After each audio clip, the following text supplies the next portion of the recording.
Hello friends, हम लोग continue कर रहे हैं एपिस्टल टू डॉक्टर बुथनॉट। 40 लाइन्स तक हमने कर लिए। अब हम आगे इसको कंटिन्यू करते हैं। अभी तक हमने ये देखा था कि जो पोएटेस्टर्स हैं, जो ऑर्डिनरी पोएट्स हैं, वो पोप को परेशान कर रहे हैं।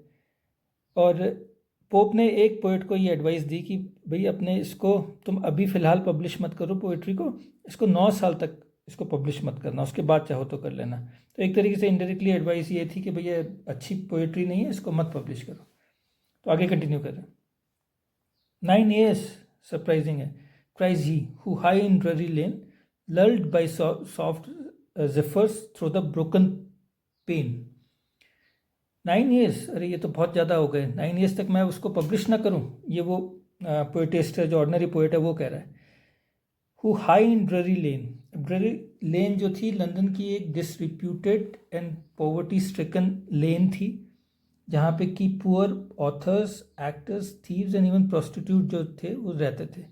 तो इसको लिखने के पीछे कारण ये है कि वो बताना चाहता है कि जो पोएटेस्टर्स थे, इनकी जो सर्कमस्टांसेस थे वो काफ़ी पुअर थे। Lulled by soft zephyr through the broken pane. Zephyr जो है वो विंड को कहते हैं। ये नाम आप याद रखिएगा, प्रोनाउंसिएशन भी याद रखिएगा, क्योंकि जेफर जो है वो जगह जगह आएगा, अलग अलग पोइट्रीज में आएगा। तो विंड आ रही है, ब्रोकन पेन का मतलब होता है जो शीशा है वो टूटा हुआ है, वहाँ से विंड आती है, उसको लल करती है, उसको स्लीप, अच्छी नींद देती है। Rhymes ere he wakes and prints before the term ends.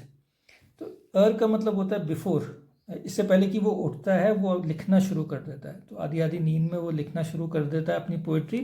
And prints before term ends.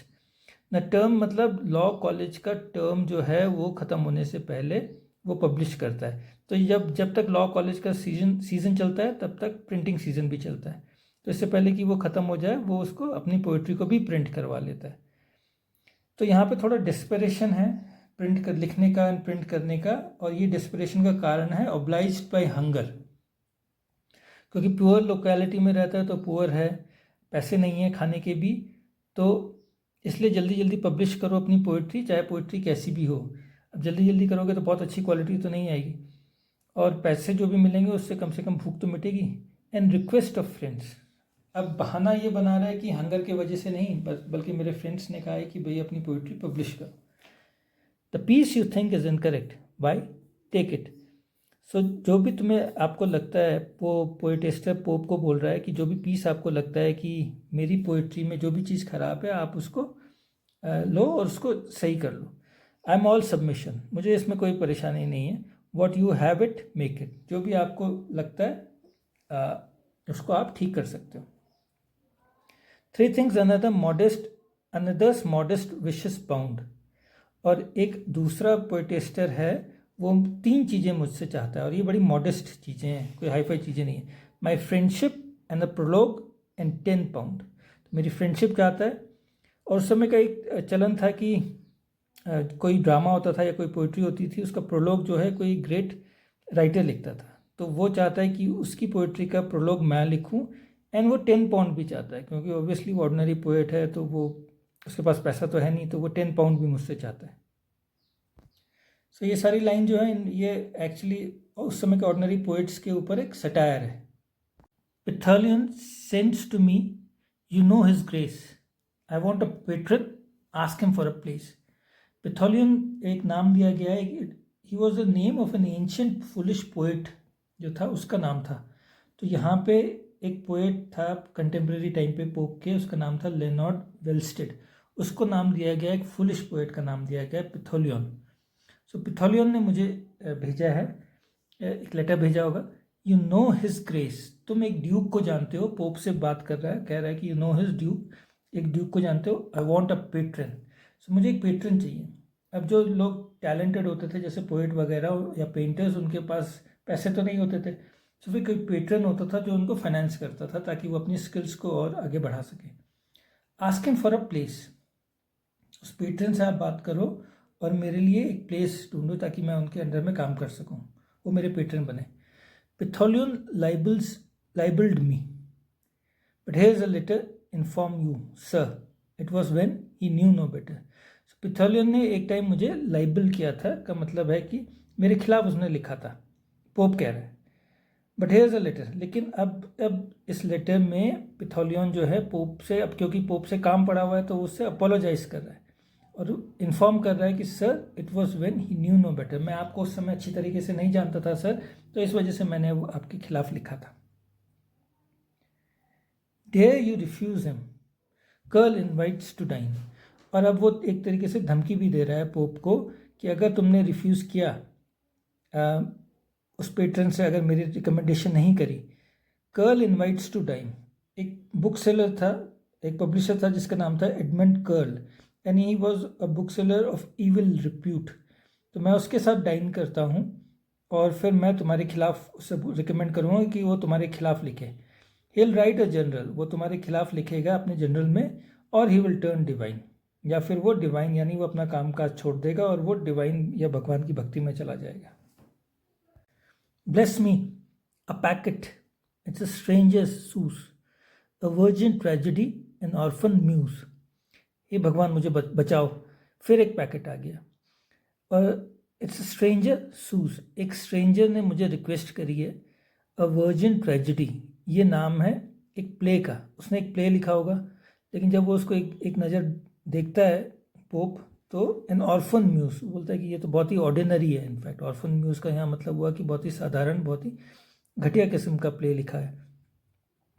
If I dislike it, furies, death and rage, अगर मैं डिसलाइक करता हूँ, इसको डिसअप्रूव करता हूँ इस प्ले को, तो फिर वो मुझे छोड़ेगा नहीं, मुझे कहेगा, कुछ भी कहेगा, जैसे death and rage. If I approve, और अगर मैं इसको रिकमेंड करता हूँ कि नहीं तुमने बहुत अच्छा लिखा है, commend it to the stage, तो फिर वो मेरे से रिक्वेस्ट करेगा कि आप इसको रिकमेंड करो स्टेज के लिए, कि इस प्ले को स्टेज में होना चाहिए। There thank my stars, my whole commission ends, the players and I are luckily no friends. So मेरी किस्मत अच्छी है, thank my star, my whole commission ends. यहाँ पे मेरा उस पोएट के साथ कनेक्शन एंड हो जाता है, क्योंकि प्लेयर्स जो एक्टर्स हैं, थिएटर के एक्टर्स और थिएटर के जो मैनेजर्स हैं, वी लकीली हम लोग फ्रेंड्स नहीं हैं। तो इस वजह से मेरा जो है वो इस पोएटिस्ट के साथ कनेक्शन ख़त्म हो जाता है। लेकिन वो जो ऑर्डिनरी पोएट है वो उसको छोड़ता नहीं है। Fired the house reject him, अब उसको गुस्सा आता है कि किस तरीके कैसे मेरे को जो हाउस है, प्ले हाउस, उसने रिजेक्ट कर दिया मेरे प्ले को। God's death, I will print it, और वो गॉड की स्वेर करता है, एक तरीके से बैड लैंग्वेज है ये, God's death, I will print it, मैं इसको प्रिंट करूँगा।